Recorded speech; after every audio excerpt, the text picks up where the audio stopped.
आणि आता बातमी आहे जितेंद्र आव्हाडांची। राम शाकाहारी नव्हते, मांसाहारी होते असं वक्तव्य केल्यानं जितेंद्र आव्हाड या वादात सापडले।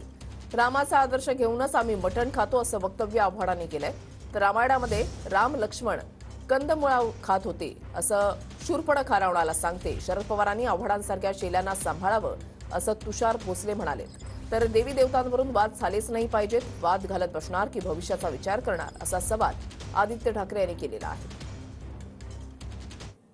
राम शिकार करून खाणारा राम तो आमच्या बहुजनांचा।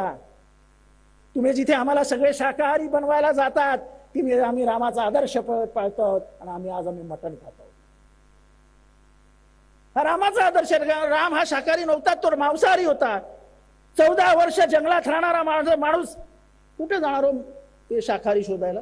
अहो, रामायणात शूर्पणखा सुद्धा रावणाला सांगते की प्रभू श्रीराम आणि लक्ष्मण हे दोघही वनवासात कंदमुळं आणि फळं खातात, पण हा नालायक जितेंद्र आव्हाड म्हणतो की प्रभू श्रीराम मांसाहार करायचे।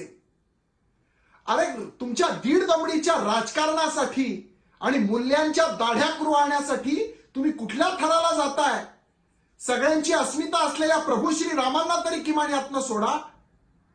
शरद पवार, तुमच्या या चेल्या चपाट्यांना सुधारायला सांगा, नाहीतर तुमच्या शेवटच्या काळात तुम्हाला वाईट दिवस याच्यापेक्षा जास्त भोगायला लागतील। खरं तर असे वाद झालेच नाही पाहिजेत आणि असे वक्तव्य माहित नाही मला हे त्यांनी केले की नाही, कारण मी अजून बघितलं नाही की आता आपण सगळेच हा विचार केला पाहिजे की आपण सगळे जे भूतकाळात झालं त्याच्यावर वाद करत बसणार की भविष्यासाठी आपण काही लढणार आहोत। आज सगळेच राजकीय पक्ष आम्हाला एक काम दिलं गेलं, आपल्या सगळ्यांनाच दिले गेले की आपण धर्मात वाद निर्माण झालेत, आपल्या जिल्ह्यांमध्ये वाद निर्माण झालेले आहेत, जातींमध्ये वाद निर्माण झालेले आहेत आणि भूतकाळावरनं आपण भांडत आहोत। पण आपण कोणी आत्ता काय चाललंय किंवा आपल्या भविष्याबद्दल बोलत नाही आहोत। माझं सगळ्यांनाच विनंती ही राहील की आपण भविष्याबद्दल